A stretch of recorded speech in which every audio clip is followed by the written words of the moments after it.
আপনাদের দেখাবো রুই মাছ দিয়ে আলু টমেটোর ঝোল রান্না করে। রুই মাছগুলো দিয়ে দিলাম, দিয়ে লবণ দিয়ে দিলাম, হলুদ আর মরিচ দিয়ে দিলাম, দিয়ে মাছগুলো ভালো করে মেখে নিই।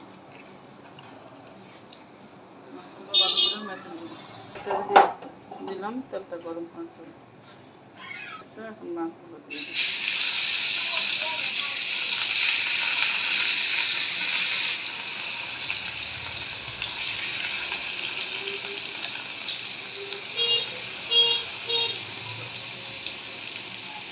ফ্রিজে রাখা টমেটো ছিল, তাই টমেটোগুলো পানি ইয়ে হয়ে গেছে, এগুলোকে টিপে এভাবে এখানে মাছ দিয়ে বেরিয়েছি। সেই মশলাটা একটু লবণ দিয়ে মেখে রেখেছি, একটু লবণ দিয়ে মানে এগুলো এমনি একটু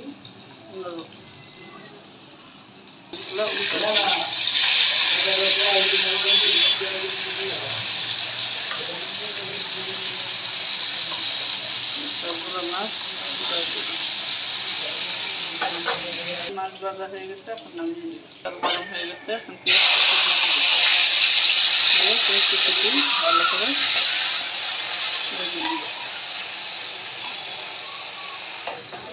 আমার হালকা ভাজা হয়ে গেছে।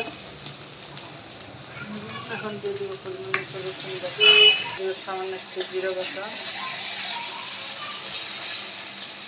হলুদের গুঁড়া পরিমাণ মতো, মরিচের গুঁড়া পরিমাণ মতো, ধনিয়ার গুঁড়া পরিমাণ মতো, এগুলো লবণ, সামান্য একটু পানি দিয়ে দিব মশলাটা কষানোর জন্য।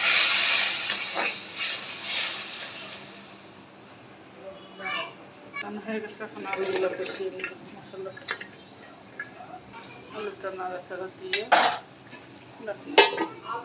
ঢাকনা খুলে দেখবো আলুগুলো কষানো হয়েছে।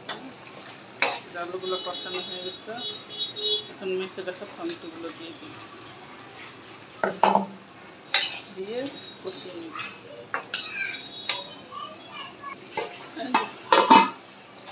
কষানো হয়ে গেছে, এখন পানি দিয়ে দিই, গরম পানি দিয়ে দিব পরিমাণ মতো। যেহেতু জোর জোর রাখবো তার পরিমাণ মতো একটু বেশি পানি দিলাম, দিয়ে দিব একটু লবণ।